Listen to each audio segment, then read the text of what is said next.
Hello, extempers, speech and debaters, and everyone else watching. Welcome back to the half hour. And in today's episode, it's Spencer mocking YuYu's intro. And we're going to be discussing a very hot button issue on critical race theory. This issue is pretty relevant in the news.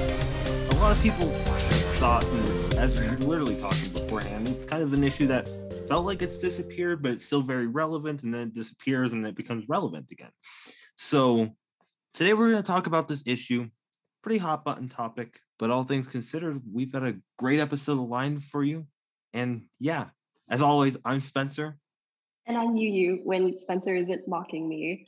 But yeah, other than that, we have a special guest today. And I'm super happy about this special guest because he's already been on a whole bunch of episodes for One Clap. And so he's familiar with all of this. So we're happy to have him on to talk about critical race theory. He has a lot of background in critical race theory and can provide a lot of knowledge about this topic that I think extempers can use when answering any questions. But yeah, we can introduce Lawrence here. So he's a graduate teaching assistant at the University of Wyoming and head coach of Team Wyoming. He is a former LD competitor and extemper. He did international extemp for 4 years and made it to finals of the Oklahoma State Tournament 1. He competed at the same time that Aurel Rendy has competed, and they are a 2-time national champion in domestic extemp from Oklahoma. So, it's pretty cool. You have anything else you would like to add, Lauren? Yeah, I don't think I was ever particularly great at extemp, but I was competing at a time in which Oklahoma had this coach named Meredith Deaton, who I think around that time was also named TOC Extemp Coach of the Year, who just produced this powerhouse of extempers. And even though I never took it seriously, that school did, and I was competing against them in finals of virtually every local tournament and just getting to learn a lot about how top extempers will approach this as a craft. And I think that's kind of what separates people that are okay at extemp like myself and people that were actually seriously competitive. And I'm hoping to impart some of the small lessons that I learned along the way from. Yeah, and today we'll be able to really dive into some really good topics. That way we can help you guys do your research. As always, if you guys enjoy the video, please hit the like button. That helps us out. And also subscribe. If the button's red, that means you're not subscribed. Remember, if everybody in the world subscribes, we have 7 billion subscribers. That makes our life better. So please help us out. Anyway, without any further delay, Lawrence, the floor is yours. Alrighty. So I believe that the first part of this should be aimed at providing a little bit of background on the subject. And I would be shocked if you, as an even semi-regular consumer of the news, weren't at least familiar with the phrase CRT. I've seen a million YouTube compilations of just the phrase CRT just being kind of clipped together just one after the other. And that's just because it dominates the news. Now, as Spencer mentioned in the introduction, I do think that in terms of sort of capturing the public attention, it's kind of waned in recent months. I'd say probably around the middle of 2021, just sort of right at the tail end of when the national energy regarding racial justice movements as a result of the George Floyd protests. I think probably around then is when public attention was most focused in on this. But also, as Spencer mentioned, I think it's important to recognize that critical race theory continues to be a crucially important cultural issue and consequently political issue that I suspect we'll be seeing for the foreseeable future. So, for example, just on April 5th, South Dakota became the latest Republican-controlled state to restrict how history and systemic racism are taught in schools after the governor, Kristi Noem, signed an executive order that aimed to restrict, quote, the teaching of inherently divisive concepts in K through 12 schools. And even in more liberal areas, so for example, in the Orange County School District in California, one of their school districts called the Placentia Yorba Linda Unified School District, which, by the way, awesome name, they, after a very long contentious debate, also on Tuesday, banned the teaching of critical race theory in classrooms. And so even if we're not paying attention to it now, more importantly, people at school board meetings are, and people in politics are really paying attention to this. And at its height, in June 2021, there were hundreds of mentions of critical race theory a week on Fox News. It was just the political issue. And even though it's not nearly as dominant as say, for example, Ukraine right now, it's not going away. So as of earlier this year, at least 36 states have adopted or introduced some law or policy that restricts teaching of racism. And these are, of course, ostensibly targeted at critical race theory, which brings the obvious question, which is, well, what is critical race theory? Now, fun fact, and I mentioned this to YuYu and Spencer before the recording started, but I teach a debate class here at the University of Wyoming that people can take to fulfill their communications credit. And I let them, for better or for worse, pick the topic that they want to debate.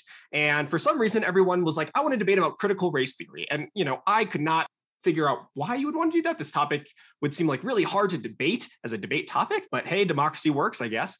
And one of the things that we quickly discovered within about 10 minutes of researching the topic is that there is just no good consensus over what in the world critical race theory means. In the academic sense, it's very clear what critical race theory is. It's an old concept dating back to the late 1970s and early 1980s, and it was created by famous legal scholars like Derek Bell, Kimberly Crenshaw, and Richard Delgado, amongst others. And what it does is it kind of focuses race as something that permeates all aspects of American life. And it's not just interpersonal, but rather systemic. And so critical race theory is an emphasis on trying to answer the question of, well, why after legal discrimination was ended, theoretically, for example, with the Jim Crow laws being ended, why did racial disparate impact continue? And the whole point of CRT is to note the persistence by which race has impacted all of American life. And of course, in modern day, you hear the term identity politics. And CRT is often attributed as one of the underpinnings of that. And it's part of an ongoing effort to help reimagine the US as a nation that wasn't built, that at first glance actually lived up to all of the principles espoused by the creators or the founders. Something like, all men are created equal. Well, it's hard to believe that when the same Constitution also had a 3/5 clause that said some people are worth 3/5 of a human. And CRT is an emphasis on this ongoing project of the US to live up to some of these ideals and focusing on the areas in which it has failed to. And you'll see CRT just kind of like everywhere, just kind of flowing around in large aspects of American racial debate. Today, you might see critical race theory as kind of cited by contemporary racial scholars. So two big books are How to Be an Anti-Racist by Abraham Kendi and White Fragility by Robin DiAngelo. And these have been the subject of like huge cultural conversations. And if you look through a lot of the messages that the book is selling, a lot of it focuses in on critical race theory as the framework for understanding why there is a persistence of racism in contemporary American society. However, most of the time when we talk about critical race theory in the news, we are not referring to this dense legal theory, which is oftentimes really just taught at the graduate level or in law school at prestigious institutions like Harvard. Now, fun fact, if you do debate, you'll actually learn a lot about critical race theory. I didn't even know that it was called critical race theory for a while, but you read a lot of works by Derek Bell, Crenshaw, Delgado, and others, which is another reason you should do debate. You get exposed to awesome upper level division concepts that you otherwise wouldn't get the opportunity to explore. Sidebar aside, the problem is that when we talk about critical race theory in the news, we're not talking about the academic discipline. By and large, a lot of the legislation aimed at restricting critical race theory does not refer to critical race theory by name. There's like 2 states with an exception. I think like Idaho's one of them. And instead, what they're really trying to focus in on is this idea of teaching about race as an immutable concept and an idea that is divisive by focusing it in on immutable characteristics like race, color, religion, etc. And obviously, you can see when you have 2 completely different ideas of what critical race theory is. One academic that focuses in on the failures of liberalism as an academic theory. And another one that's just like, wow, teaching about race is bad because it makes me feel sad. You're going to get a lot of debates in the public consciousness that are just really 2 ships talking past each other. They're passing each other in the night with almost no attempt to actually engage with each other. And an easy way to see why, or to see how this plays out, is to look to what the Heritage Foundation, which is a conservative Koch-funded think tank, how they define critical race theory. And if you read their analysis, quote, "It makes race the prism through which all its proponents analyze all aspects of American life, and do so with a degree of persistence that helps CRT impact all American life. In entertainment, as well as in education and workforce sectors of society, CRT is well established, driving decision-making according to skin color, not individual value and talent," end quote. As you can see from that, these are not the same definition. So why is CRT, regardless of which definition you adopt, becoming such a hot topic? Well, as alluded to in the introduction, it's because schools are banning it, right? 36 plus states have introduced legislation that are really trying to restrict the teaching of race in the classroom. And this has, obvious implications, like teachers become afraid of teaching things that might violate the legislation that's put forth.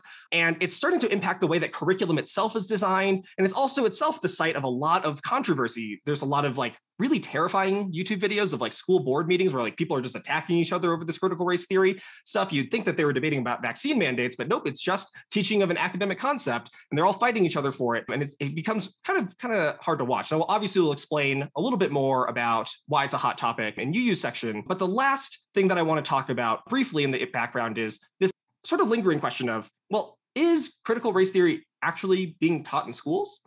And I think it's kind of obvious that if you like think about it, the answer is no, because again, it is like graduate level concept that is really only taught in like law school or like after you've had like a whole bachelor's degree.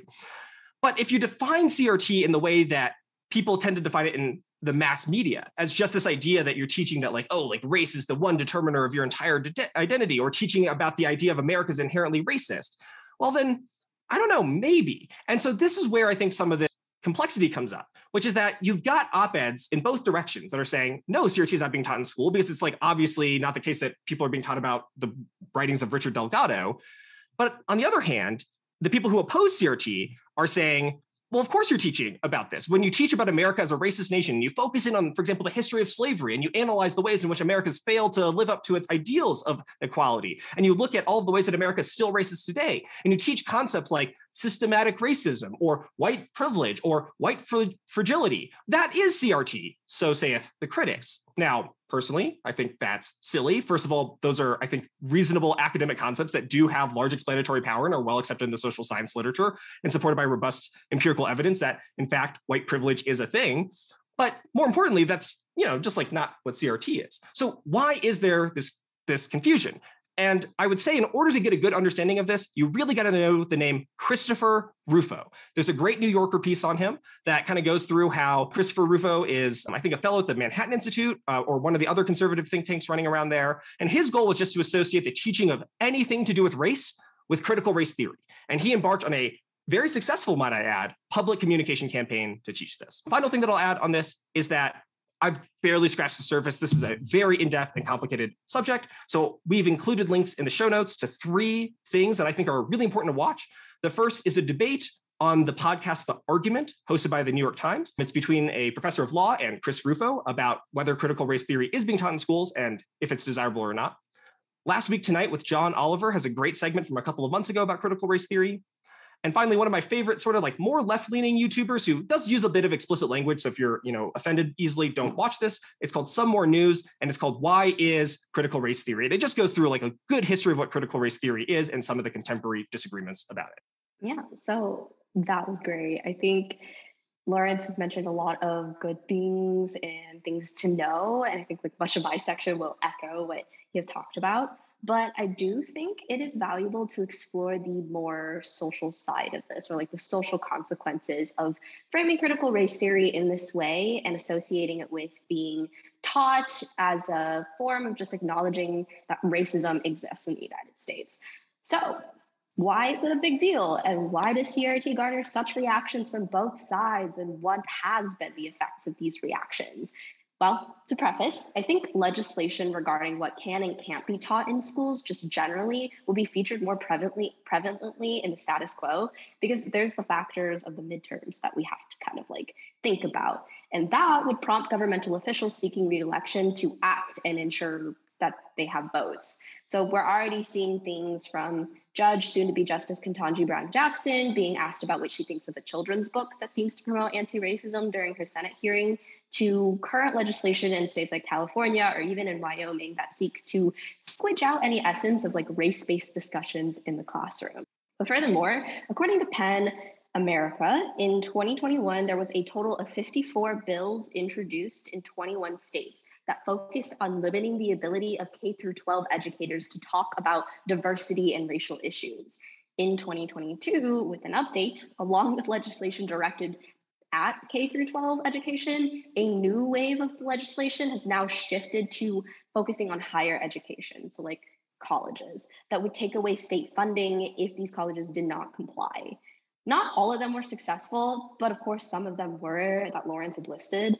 But Lawrence also brought up that critical race theory is technically not being taught in K through 12 schools. And that's true. It's not being quote unquote taught. However, that's not how legislators perceive what is going on in the classroom and how is critical race theory being applied. So And I think this is just like an observation that analysts have made, but also I believe to be true, is that the more that CRT becomes politicized, the more it gets misconstrued as to what exactly CRT is.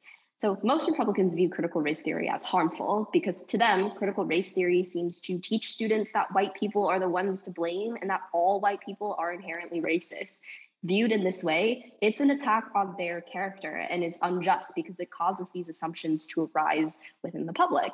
And keep in mind that this is not quite what critical race theory is or does, but there is an assumption that that any discussion of race or even acknowledgement that there is racism that exists in the United States and like white privilege exists is under the umbrella of critical race theory. Republican officials deem critical race theory as leftist propaganda that is geared towards targeting Republicans or just targeting white people in general.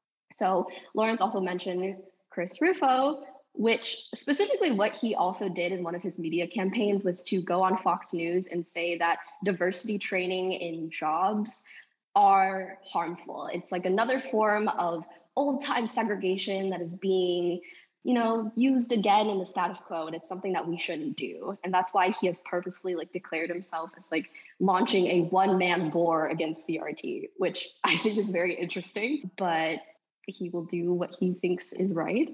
But regardless of that, Republicans in many states have tried to target K through 12 schools education by restricting what teachers can teach. And while CRT is the focus of this episode, there are other social issues that are affected by these legislation.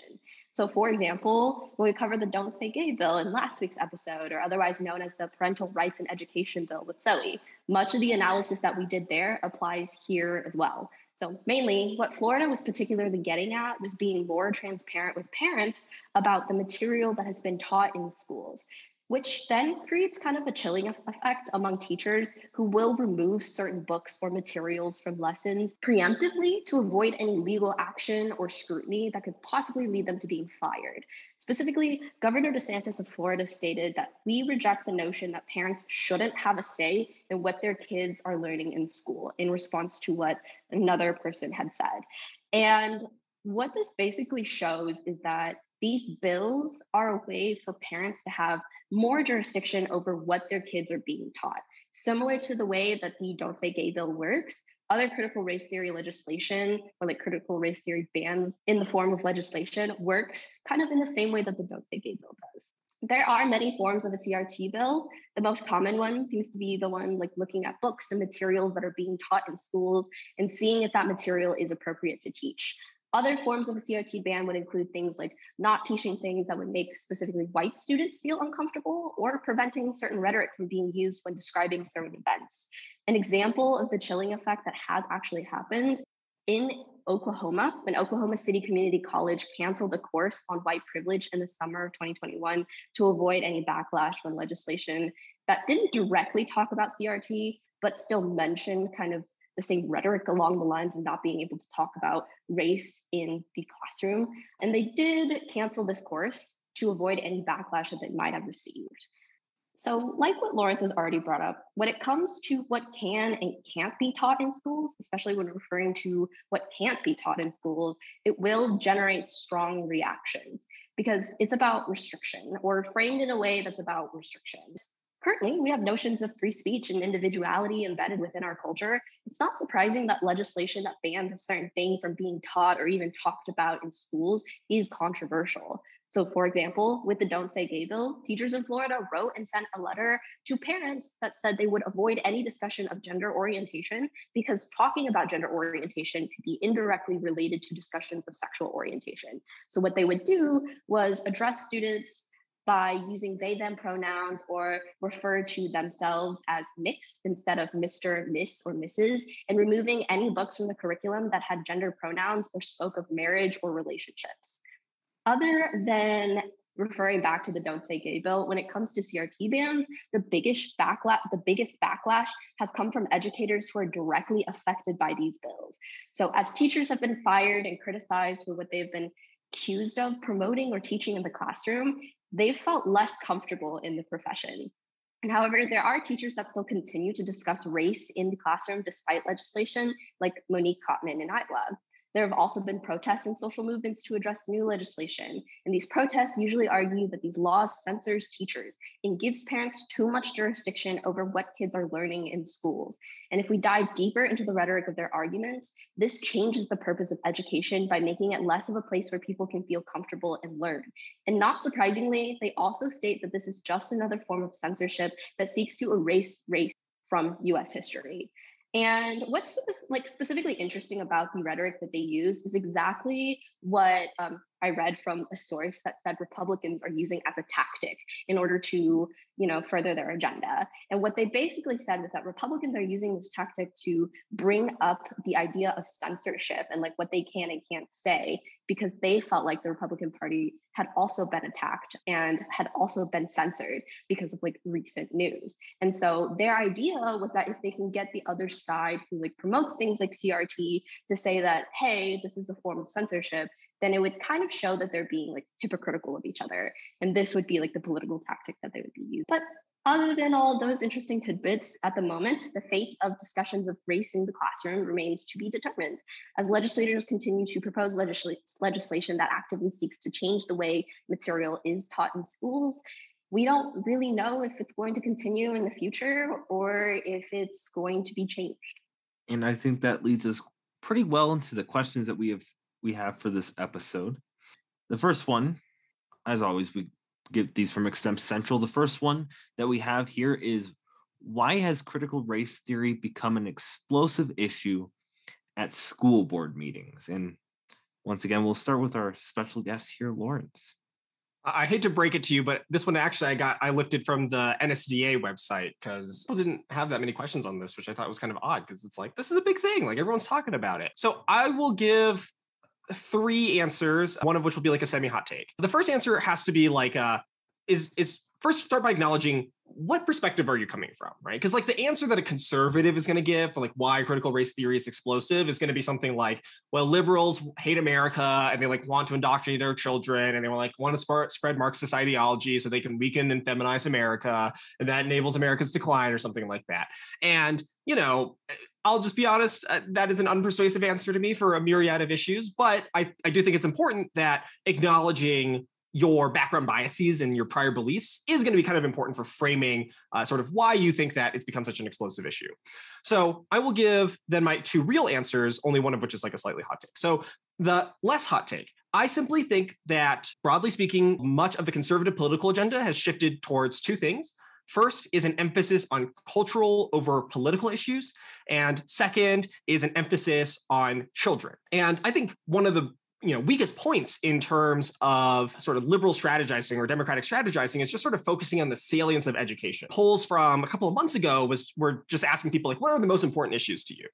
And you would expect COVID to top the list still because it's still a thing, but it really didn't hit that high relative to like education as an issue of central importance. And of course, this was, far more skewed towards Republicans who, because of part of this like Fox News agenda setting power of like making CRT the big boogeyman to fear. But the other general point is just like Republicans tend to be much more involved in like local politics and like school politics and just like focusing on their children's lives and like much more interested in having a direct say with parental control over what students are being taught and how they're being taught it. And by and large, liberals just don't tend to care as much about these sort of education issues as they revolve around children. And if you look at, for example, why did Glenn Youngkin soar to victory in Virginia? Well, part of it was critical race theory as being a central part of the platform that drove out large swaths of voters that otherwise weren't particularly interested in politics, but did care about what they perceived as a directly important issue to them, which is the education of their children and if their children are being indoctrinated by critical race theory. And so if you take these 2 issues together, right, this general idea that the liberals represent an existential threat to America, and that the most obvious place that liberals can start with weakening America is by ruining the next generation and by focusing in on what students are being taught, I think it's pretty obvious why this is an explosive issue at school board meetings. It's just this big cultural issue that is easy for people that even aren't generally politically involved to latch onto, because it's not political anymore. It's about your kids. It's about the future. And that's a very easy rallying cry, I think, for a lot of people.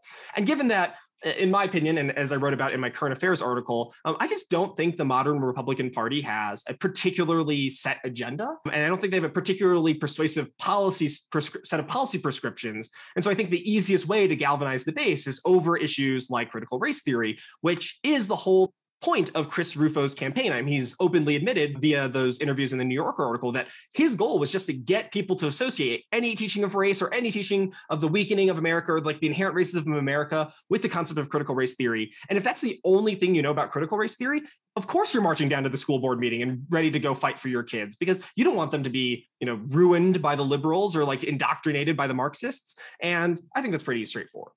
My slightly hotter take, and I think this is probably the one that most liberal websites are going to give you, but they'll phrase it in it's sort of like a veneer of nicer language, which is racism. I think straight up, why is critical race theory such an explosive issue at school board meetings?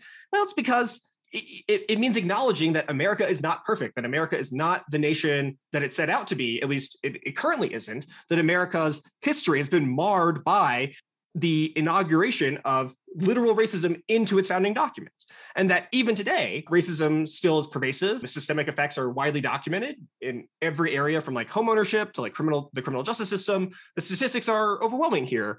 But to face the reality of what America is and to recognize the racism that each and every one of us are complicit with, even if they're not directly responsible for, I think it is rough for a lot of people. And so, for example, you've got this like Vox piece called "What the Hysteria Over Critical Race Theory is really all about." Quote, "It's an attempt to push back against progress." If you read the Brookings Institution piece called "Why Are States Banning Critical Race Theory?" their response is straightforwardly, this is racist. That people are pushing this because they are deeply afraid of people of color taking over this country, and they are willing to express that in these policies. And you've just got a bunch of, even this PBS piece just called "Critical Race Theory is a Flashpoint for Conservatives, but what does it mean?" Quote, "Many Republicans view the concepts underlying critical race theory as an effort to rewrite American history and convince white people that they are inherently racist and should feel guilty because of their advantages.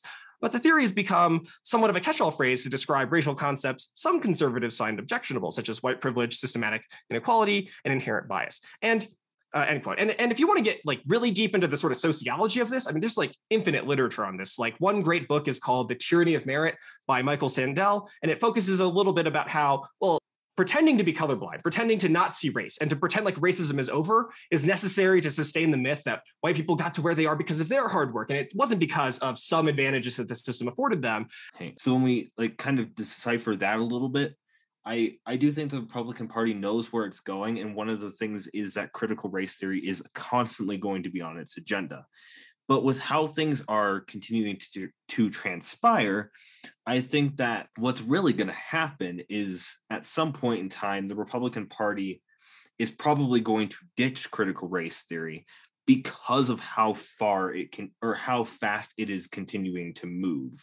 It's just, they've got an idea of where they're going. It's just continuing to push. And that's one of the biggest issues that I see right now. And that actually ties really well into what Lawrence calls his hot take, but really isn't a hot take. It's really called white fright. There's this, when you really dive into the realm of why a lot of these discussions get talked about, we actually see these pieces of legislation more likely to be passed in states that have higher population of people of color. Hey, that's typically a situation in which we define critical race theory, as Lawrence was explaining, that critical race theory is turned really to the discussion of race itself. So what we end up seeing is critical race theory gets banned in states that have higher populations of color.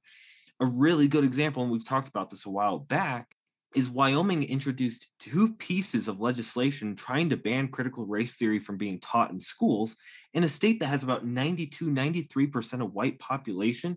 The bills failed. So we typically look at that as like an overarching example, as in state, I mean, admittedly, it's really race that does play a pretty big role if we're trying to discuss, well, race.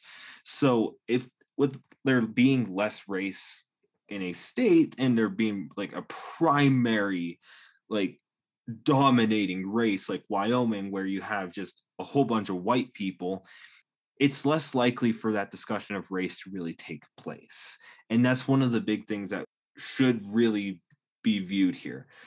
Besides the point here, I'm going to introduce a new answer, and it's one that I've recently learned about in a class called Perverse Incentives.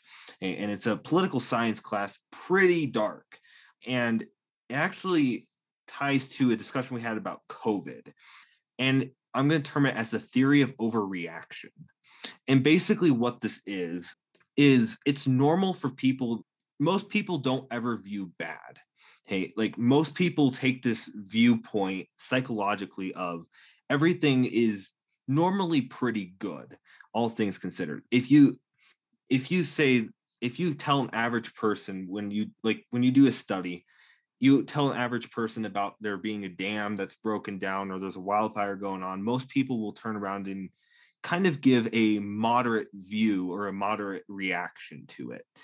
But what happens is, even if you were to tell them what the outcome of what that was and what they put into place, most people will look at that and view it as an overreaction, even if it wasn't like that bad, even if the outcome wasn't like, even if the outcome was good, even if the outcome was bad, most people view it as an overreaction.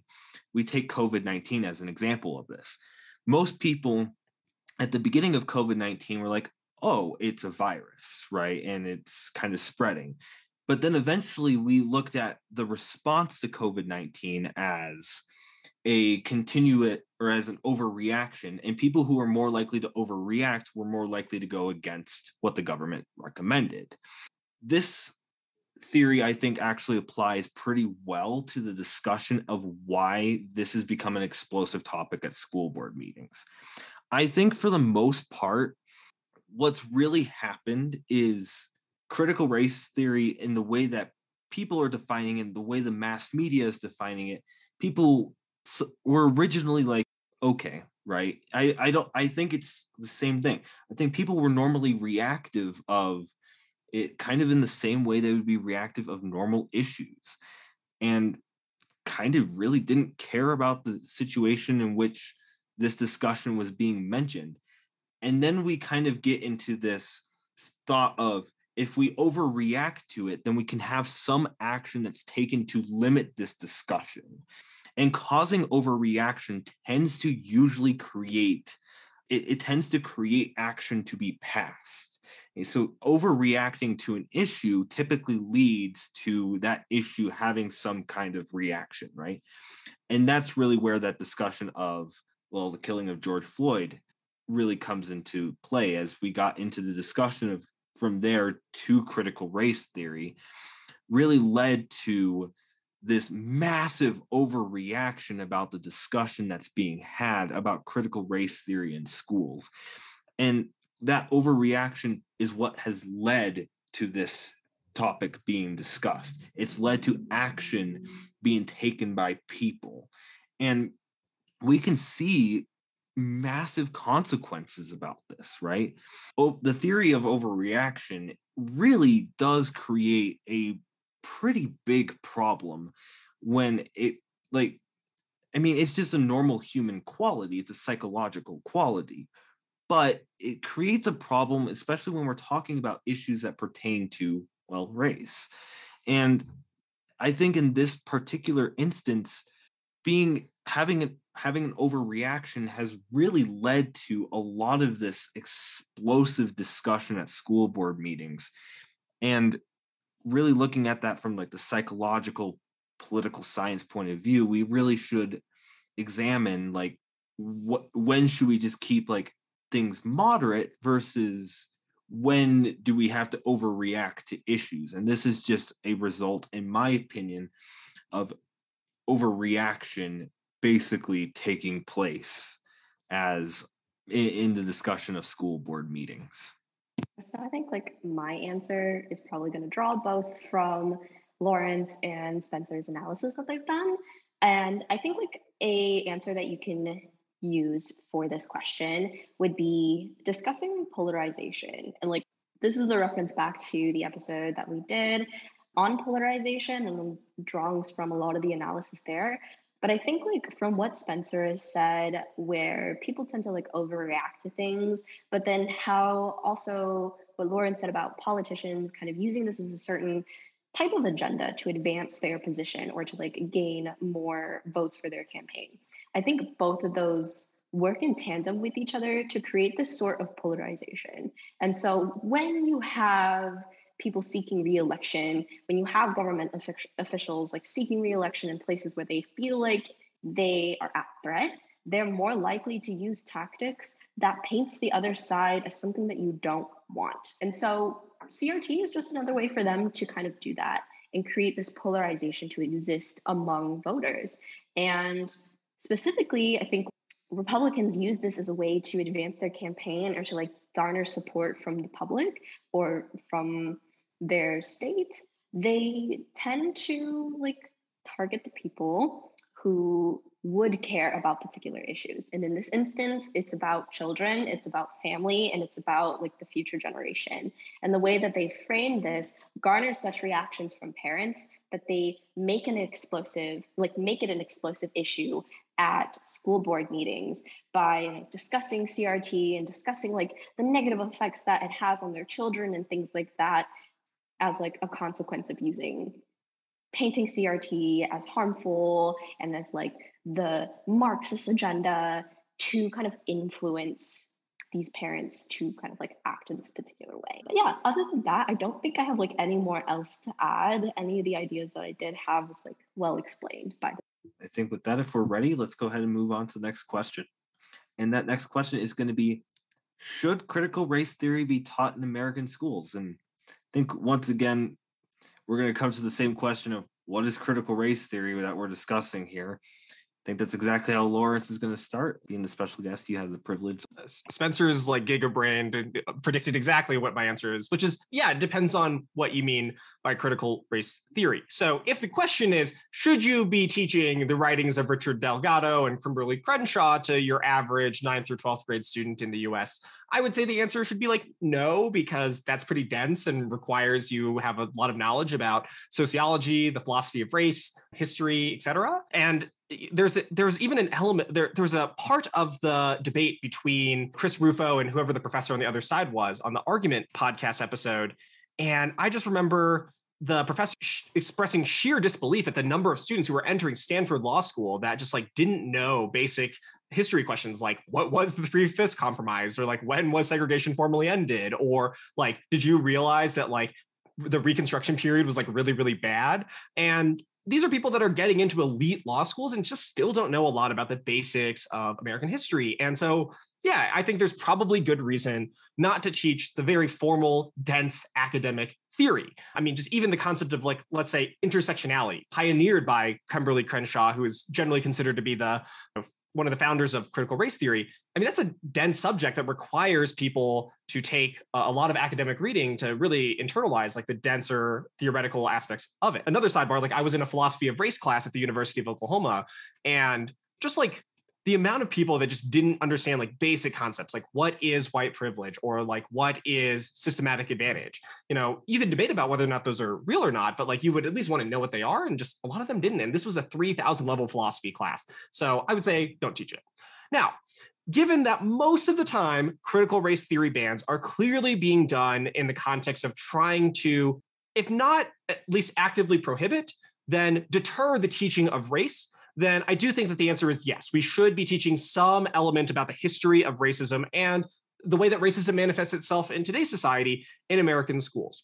And the first thing I do want to start with is just like a brief piece of advice, which is that extemp speeches aren't just oratories where you present like your side of the information and like call it good, but they are advancing an argument. And this one I think is just the most obvious one because it's literally like make an argument in favor of defending critical race theory being taught in schools or make an argument against it being taught in American schools.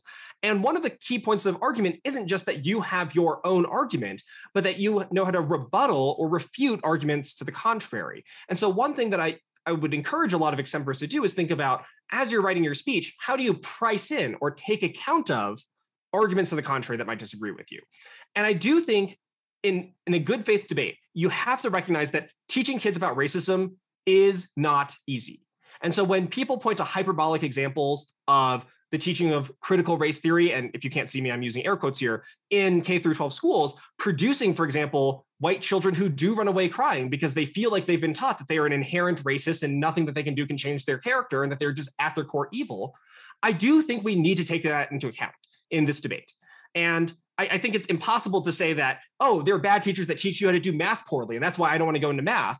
But then all of a sudden say, oh yeah, their teacher's going to teaching about like one of the most divisive concepts in contemporary American culture, race, and they can't mess it up. I think you have to acknowledge that.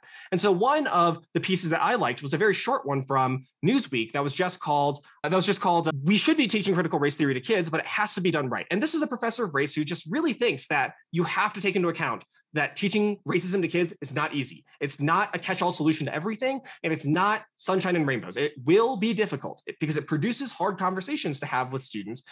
Truthfully, not every teacher is equipped to have those conversations. I mean, like, shoot, I'm supposedly a teacher, and if someone comes crying to me about my homework that I assign, I don't know what to do. So if some kids come in to me about, like the history of racism in America and like talking about what it means to live as, for example, a person of color who experiences racism on a day-to-day basis, I don't know if I'm equipped for that. And we do need to take that into account.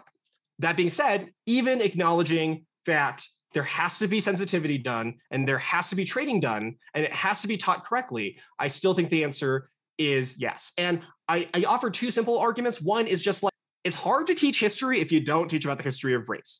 And I think actually for me, this is one of my favorite arguments for how we should deal with critical race theory. So for example, AP testing should be common at most schools. And the AP board was just like, look, we're just going to take away your AP classes if you forbid teaching certain elements that are required for the curriculum, right? If you just don't teach about the history of slavery, if you just don't teach about Reconstruction, you cannot have your AP push test. And to me, I think this is a really good way to approach this, because it doesn't require you to get into a substantive discussion about whether or not, for example, the New York Times 1619 project was correct, or whether or not that like one nitpicky thing that a bunch of historians had with it matters for the overall curriculum. Instead, what it says is, look, this is what established curriculum is. These are historical facts that are basically settled by every expert in the field, and it is necessary in order to get a robust, well-rounded education. Even if you disagree with it, you gotta learn about it in order to get the accreditation. And I think this is a very nonpartisan way to appeal to the value of intellectual diversity, about teaching history accurately, about intellectual freedom, or as you mentioned, the freedom of speech and to express yourself. I think appealing to those types of things makes the case for teaching critical race theory very clear, which is that if you don't teach critical race theory, at least the way that we're talking about critical race theory, you can't have a real education. Your education will be deprived. It will not be a complete one, at the very least when it comes to history. I mean, that's just the very obvious one. My second answer is, yeah, we should be teaching about race because, regardless of your thoughts about it, it is just a driving force animating American politics from both sides. I mean, like clearly the conservative right has some problem with race, just that it's overinflated and talked about too much by the left. And, for liberals, they're going to say that race has become a more salient issue, made all the more attenuated by the George Floyd movement and other racial justice protests. And so I think it's impossible to think of school as an educational setting in which you don't teach about contemporary sociological and cultural disputes that aren't just important for current events, but also important for the kids themselves. Like, how do you not teach about racism in a school that's like, let's say, predominantly minority? Or how do you not teach about racism in a school that's predominantly white? It has to be talked about at some point in time. And you have to be able to teach kids about the importance of racism for every aspect of their life, for how students should navigate interpersonal relations, for how they should understand their situation given history and contemporary situation, for how they should begin to have a framework for understanding current events and all the things that are unfolding now.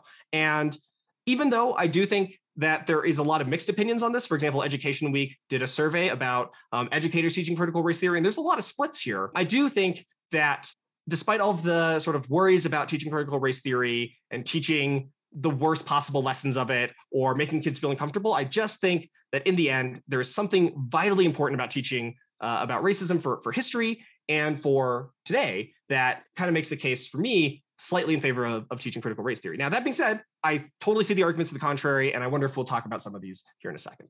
Well, let's see where I'm going to go with this. I think that this is a complete mess of an issue. And I do think that critical race theory should be taught in school. And I don't think I'm going to try to propose the argument to the contrary, because my argument to the contrary is that I don't really have one. But I think that honestly, this discussion on critical race theory has really turned into a how do we gain power in our political system kind of thing. And we're certainly going to see, I think what's really going to happen is we're going to see this discussion come up in, like, it's obviously going to be the midterms. It's one of those big issues where Republicans are going to gain, they're going to gain power partly in because of this issue. Okay. And eventually the discussion from the Democrats is going to be back on this problem. Explaining, oh, the right did this, blah, blah, blah, blah, blah. Like, both sides are going to be attacking this and all this. And I really think that the discussion that really needs to be had here is that critical race theory has really become more of a political game. And it's kind of showing up in school. I think that's the argument I'm going to go with. So here's what I mean. If racism is really becoming a game between the left and the right, which it is, hey, that's really what's going on. Hey, they're trying to gain political power off of discussing the concept of race, when in fact we know that with how Congress deals with issues, they're probably not going to do anything about it. Republicans can make claims all they want about critical race theory being bad and then not do anything about it. Yeah, I don't know if I could provide an answer of no. I think critical race theory should also be taught in American schools. And from a social justice standpoint, I feel like when you teach things regarding race, or the way that we're approaching critical race theory seems to just be discussions about race and discussions about how race has been in history and racism is in American history, and it's what America was built off of. I think that is an important discussion that we need to have with everybody who's going to school. And I think it's an important discussion because it allows us to know more about the world and contextualize who we are as people, but who we are as the United States. And what happens when we learn about that is not necessarily that we just target another group or target the supposed group that is to blame for racism, but we acknowledge that racism does exist, and how we go about understanding that and approaching that in everyday life will be more informed and less reactionary to it. I know it's empirically true that for countries who have recognized past atrocities, they're less likely to be as racist as we see some people in the United States. We are more likely to understand why there are social injustices and why people tend to protest when there is a social injustice. And this is all important into understanding why these events exist, but also in creating more sympathies towards these social justice movements, rather than just dismissing these social justice movements as something that is arbitrary.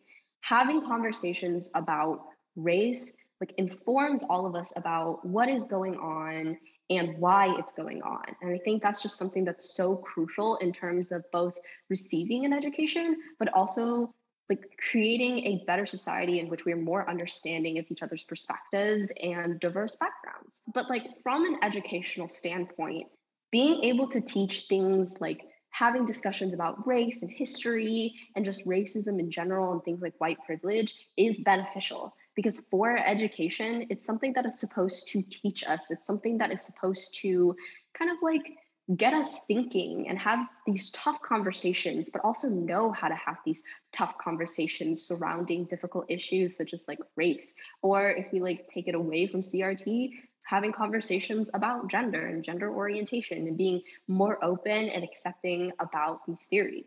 I do think that there is a particular way that we should be approaching about teaching critical race theory, in which I will agree with Lawrence. If you're just straight up having them read dense literature about the specifics of critical race theory and how it applies to law, that's probably counterintuitive, because I know for a fact that people in kindergarten, or even people in high school, 9th and 12th graders, they're gonna read it and they're gonna be I don't get it.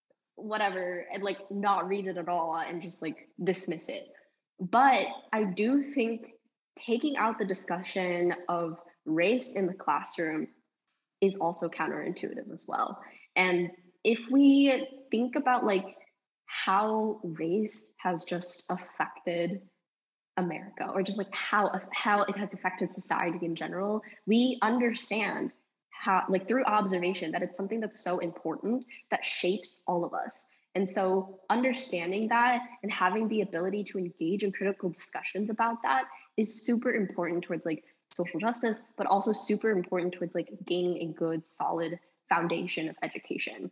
Otherwise, you wouldn't be able to talk about things that actually happened in history. You're not able to talk about things as like why there was like a civil rights era in the first place. You're not able to talk about things that happened just like generally in the past. Like one of the examples that was brought up by, I'm blanking on the name, but by a Republican, was that like in Germany where they were like genociding the Jews. You wouldn't be able to talk about that without like introducing this conversation of race, because that is why it happened. It was like racially motivated. And having like not having the ability to discuss these things just takes away a lot of the facts and knowledge that we can have about past actions and what has happened throughout our history to make us the way that we are today. And that's my take. Correction, that was a Democratic representative in Wyoming. Democratic representative. Yes. Thank you. But yeah, I don't know if we have like anything else to add to that. I do want to like give the other side like maybe not a fair shake, but a shake, because at the very least, like I think if you're forwarding the arguments that the three of us have sort of concluded are our preferences, then you would want to know what like the other side is saying. And, you know, I think there's legitimate debate to be had about whether or not CRT should be taught. I mean, it's already a split issue amongst educators themselves, and I'm not a teacher, like at least not a real one. So like, I don't want to speak for all of them. So I think there are probably three big arguments to the contrary for against teaching critical race theory. The first one is just like the sheer difficulty of it as a concept makes it sort of not particularly suitable for K through 12 settings. And I'm not referring just to the like denser academic legal theory stuff, but just like all of the sort of buzzwords associated with critical race theory. So just like even trying to understand the concept of like, what is white privilege? You know, that's not even an exclusively CRT concept, but trying to unpack in the classroom setting might be a little bit difficult for students that are already being saddled with a lot of other educational burdens that they need to keep up with. I mean, let's be honest, American public schools are not the best, and a lot of students leave high school that are not fully college ready. And so maybe there's a good reason to think, okay, well, we should focus on some other stuff and avoid the like more difficult stuff that is tougher to teach in a K through 12 setting. The second argument is the one that I'm going to agree with the least, because it's just straight up the conservative one. But you're going to see a lot of people that say, look, obviously we should teach history. We should talk about the history of slavery and segregation, but that critical race theory is a particularly pernicious form of teaching that, because it shames people on the basis of their race. And that it's not just like an accidental side effect that some students feel uncomfortable in these discussions of race and CRT, but that it is a predictable and systemic consequence of introducing race in the frames that require so much more background knowledge than the average student at the K through 12 level has. And that a lot of students are going to hear the concepts being espoused by CRT. And even if they're academically sound, it's going to make them feel defensive. It's going to make them feel uncomfortable. It's going to prompt emotional outbursts that teachers may not be ready to deal with. And it's going to perhaps set off their introduction to understanding racial justice on a bad footing that might, in fact, impair further teaching of social justice down the line. Because if their initial encounter with anti-racist education is them feeling like they've been taught that they are inherently racist and they're bad people, well, maybe they stop listening as a result. Again, I'm not super partial to this argument, but I think it's at least possible to be made in good faith. And so even if you're not the one advancing it, it's something to take seriously. And then the final one is this argument forwarded by Amy Wax and Richard Vedder in a Newsweek op-ed. And their argument is, quote, the most pernicious aspect of CRT instruction from an educational perspective, it's not its content, but the one-sided, dogmatic intolerance of any alternative point of view. CRT banishes any classroom mention, let alone thoughtful discussion of the full range of ideas about race currently articulated across the political spectrum, end quote. And their argument is just that the way that CRT is often taught in educational settings is itself antithetical to the idea of intellectual openness and understanding a wide variety of perspectives. And so that CRT, by its very nature as a sort of dogmatic view of how race operates, is itself contrary to the views of education. I'm not, again, super sold on this. I don't really think that's objectively what CRT teaches, but I think if it's coupled with the arguments that K through 12 is just the wrong setting, given the emotional and intellectual maturity or lack thereof of the students, then maybe this argument, I think, makes sense. And again, you don't have to be the one forwarding it, but I do think it's something worth taking into consideration. I'll add to that a little bit. And I think that's completely fair. And it should be understood that some high school students are not the brightest crayon in the silverware drawer. Hey, but when we really discuss this, it comes back to the idea of some people just don't know a lot, right? But these are conversations that probably should at least have some kind of discussion about, right?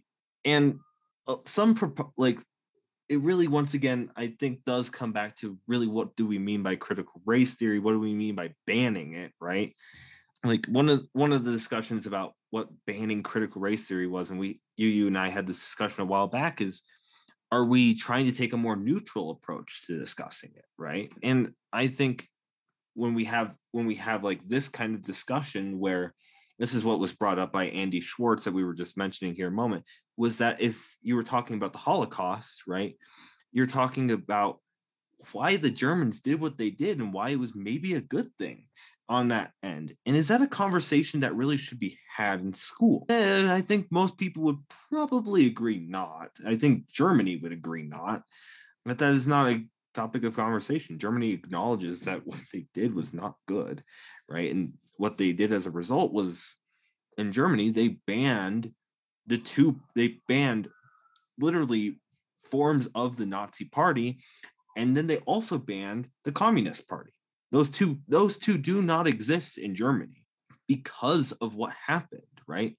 And it's really important to understand that we should be somewhat teaching these concepts pretty well, or at least teaching the base of race and its impact, right? Sometimes having that conversation in a neutral setting, as what some legislation does propose, is not the best way to have this conversation. We can't go spouting around that what Hitler did was a really good thing, because he didn't. It really wasn't a good thing that he did. And people should absolutely understand that, right? Now, is there a discussion that should be had about how Hitler improved infrastructure in Germany? Absolutely, he did. But what he did was not good. And that is a discussion that really needs to be had, I think, in schools about, you can't be neutral on some of these issues. And I think if we look at CRT in that manner or banning CRT in the form of it creates neutrality, in a lot of situations that can be bad. I just think overall, though, some issues, right, I can understand may not have the intellectual understanding at that level. I agree with that argument. I just think that in some manners, as I was discussing just now, the Holocaust, right, that's a topic that needs to be had. And it's one that we can't really avoid. And I don't know if Lawrence has anything that comes off of there, but I think that is a particularly interesting point that was made in the Wyoming session when we were discussing critical race theory. Yeah, I think another thing to know about this question is that it's very broad. It's should critical race theory be taught in American schools, as compared to the other question we were considering talking about, is should critical race theory be taught in K through 12 education? And so I think the way that you frame answering this question will definitely frame the response that you have to this question. So whatever you think American schools mean, whether that is you directing it towards K through 12 education or to higher education, will be up to your discretion. But I think a lot of good points were made that you can use if you answer any question about critical race theory and school and education. So if there's nothing else that we want to add, thank you so much for listening. I hope you get the one in the round. If you don't, let us know how you did. Let us know how we did. If you have any comments, questions, or concerns, feel free to DM either me or Spencer or Lawrence. I'm sure all of us are like available to talk anytime you're willing.